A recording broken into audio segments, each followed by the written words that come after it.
Dneska ráno nechce se mi vlastně ani trochu vstávat. Oči mám zalepený plný ospalků.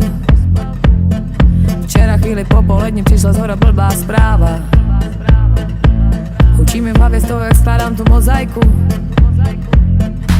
Počítám, kolik let je přede mnou a kolik za mnou. Co zbytečnýho řeklo se, neřeklo se. Po těžký kocovině nechám svoji hlavu schladnout. Jistý je, že se země i bez země točí pose.